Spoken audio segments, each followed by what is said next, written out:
अभी आपको लिए चलेंगे डेवोस, जहां वजीर आजम स्ट्रेटेजिक इस वक्त वहां पे खिताब कर रहे हैं. And drugs that were used to pay for the war, sectarian groups, which did a lot of damage to our society. And the war on terror that left us with over 70,000 people dead, suicide attacks, Pakistan considered one of the most dangerous places in the world. So when my government came into power, we made a conscious decision that we would only partner people in peace. We will not become part of any conflict.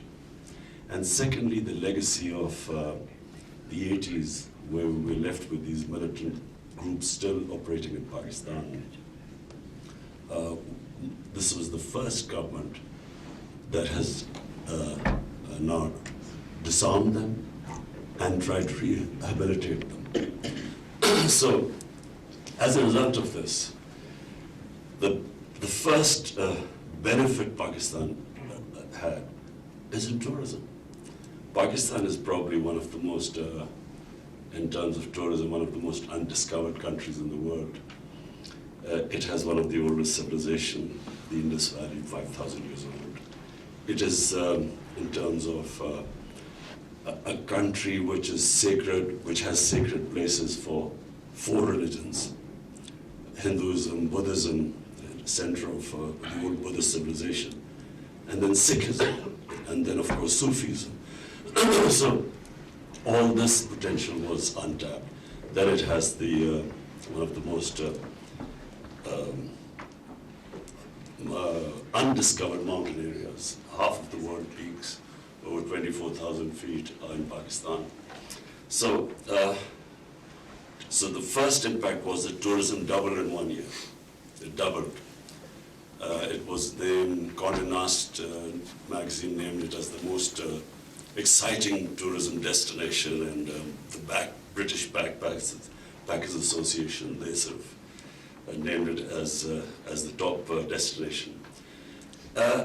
And we believe that in tourism, Pakistan can collect a lot of revenues, especially foreign exchange. When we assumed power, the biggest problem was our current account deficit. So the shortage of dollars meant that the currency was sliding. So number one impact on tourism. Then the next thing was investment.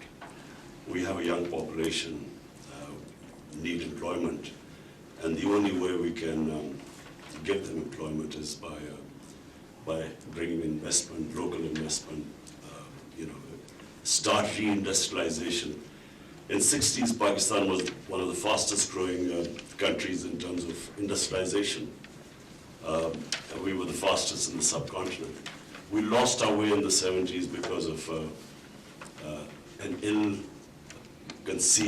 nationalization, which just stopped our industrial growth. And then this socialist mindset, which was anti-profit making. So we have reversed this. Now the government is actively incentivizing industries and investment. So we then try to remove all the hurdles in the way of investors. So the World Bank, its index for ease of doing business, Pakistan was one of the top countries. We climbed 28 places. Of course, a long way to go, but this is the direction the country is headed. Our investment in 1 year foreign investment jumped 200%. So, and profitability, I think Unilever is here, their profitability went up. The other is other foreign investors have come back. Cargill, for instance, it had gone away, so that came back to Pakistan. So the whole idea is to now incentivize businesses, industry, remove hurdles in their way, change the mindset from the socialist mindset, which was envious of profit making, change it to the more people make profits, the more investors come to your country. And to ensure that we do not go back into the days of when you have conflict, we have played our part in trying to avert the conflict between Saudi Arabia and Iran, which would be disastrous for Pakistan. So Pakistan played its part there.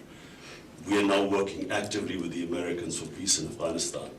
So there are good signs, there's a chance of ceasefire in Afghanistan. Very important for us because that opens up the economic corridor from Pakistan to Central Asia.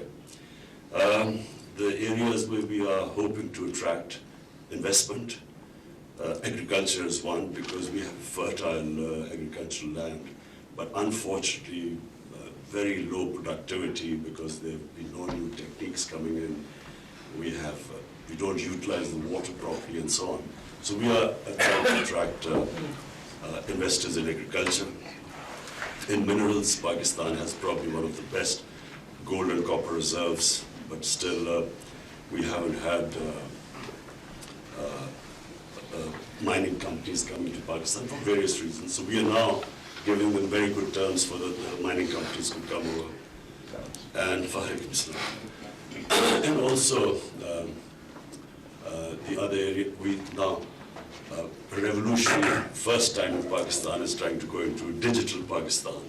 We have our young experts in that area, Tanya, who's come back from Singapore, and she's handling that. So we are inviting foreign companies, technical companies to come and invest in that. So basically,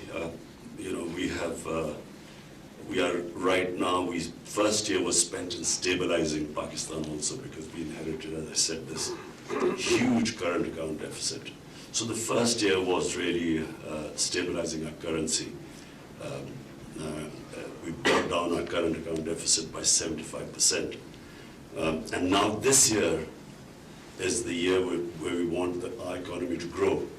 And we need growth because obviously we want to provide employment. We have the second youngest population in the world, so we need to, the economy needs to grow.